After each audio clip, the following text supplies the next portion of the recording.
Olá, concurseiro. Espero que você esteja muito bem. Para melhor compreensão do conteúdo, iremos dividir o tema em 3 blocos. No bloco 1, nós vamos conversar sobre as normas gerais de direito financeiro previstas na Lei nº 4.320, de 1964. Respire fundo e pense comigo. Quando falamos em Lei 4.320, estamos falando da base do direito financeiro brasileiro. É aquela lei que organiza como o poder público planeja, arrecada e gasta o dinheiro. União, estados, municípios e Distrito Federal seguem essas regras. Imagine a organização financeira de uma casa. Antes de gastar, a família precisa saber quanto vai receber no mês e com o que vai gastar. Com o Estado é parecido, mas com responsabilidade muito maior, porque envolve dinheiro público. A lei começa tratando das receitas e das despesas públicas. Receita é tudo aquilo que entra nos cofres públicos, e ela pode ser classificada em receita corrente e receita de capital. Receita corrente é aquela que entra de forma regular, como impostos, taxas e contribuições. Receita de capital já envolve situações como empréstimos ou venda de bens públicos. Pense em um exemplo simples. Quando o município arrecada IPTU, isso é receita corrente. Agora, se o governo faz um empréstimo para construir uma ponte, estamos falando de receita de capital. Do outro lado, temos a despesa pública, que também pode ser corrente ou de capital. Despesa corrente é aquela necessária para manter a máquina funcionando, como pagar servidores ou custear serviços. Já a despesa de capital envolve investimentos, como construir uma escola ou ampliar um hospital. Perceba como a lei organiza tudo de forma detalhada. Nada pode ser feito sem previsão, e aqui entram princípios importantes como unidade, universalidade e anualidade. Unidade significa que cada ente deve ter um único orçamento. Universalidade quer dizer que todas as receitas e despesas precisam estar previstas, e anualidade indica que o orçamento vale para um exercício financeiro, que coincide com o ano civil. Você já parou para pensar por que isso é tão cobrado em prova? Porque é a base de todo o sistema financeiro público. Sem entender isso, fica difícil avançar. No próximo bloco, vamos aprofundar a estrutura da lei orçamentária e entender como esses números são organizados internamente. Bloco 2. Agora que você já entendeu as normas gerais, vamos avançar um pouco mais. Vamos falar sobre como a lei orçamentária é estruturada.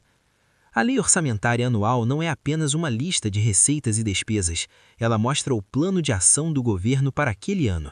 Ela revela prioridades, investimentos e manutenção dos serviços públicos. A despesa é organizada por categorias econômicas. Primeiro, divide-se em despesas correntes e despesas de capital. Dentro das correntes, temos custeio e transferências correntes. Dentro das de capital, temos investimentos, inversões financeiras e transferências de capital. Vamos trazer isso para a prática. Quando o Estado paga salário de professores, estamos diante de despesa corrente de custeio. Quando constrói uma nova escola, isso é investimento, portanto, despesa de capital. Outro ponto muito importante são os créditos adicionais. Já imaginou se o orçamento não previu determinada despesa necessária? A administração fica de mãos atadas? Não, a Lei 4.320 prevê mecanismos de ajuste. Os créditos adicionais podem ser suplementares, especiais ou extraordinários. Suplementares reforçam uma dotação que já existe. Especiais criam dotação para despesa não prevista. Extraordinários são usados em situações urgentes e imprevisíveis, como calamidade pública. Perceba como existe planejamento, mas também flexibilidade controlada. Nada é improvisado, tudo tem base legal. No próximo bloco, vamos fechar o tema falando sobre controle e balanços públicos, assunto muito explorado em concursos. Bloco 3. Chegamos à parte final do nosso estudo. Agora vamos falar sobre controle e balanços públicos. Depois que o orçamento é aprovado e executado, surge uma pergunta fundamental: quem fiscaliza tudo isso? A própria Lei 4.320 estabelece mecanismos de controle. Existe o controle interno, feito pelo próprio Poder Executivo por meio de seus órgãos de contabilidade e auditoria.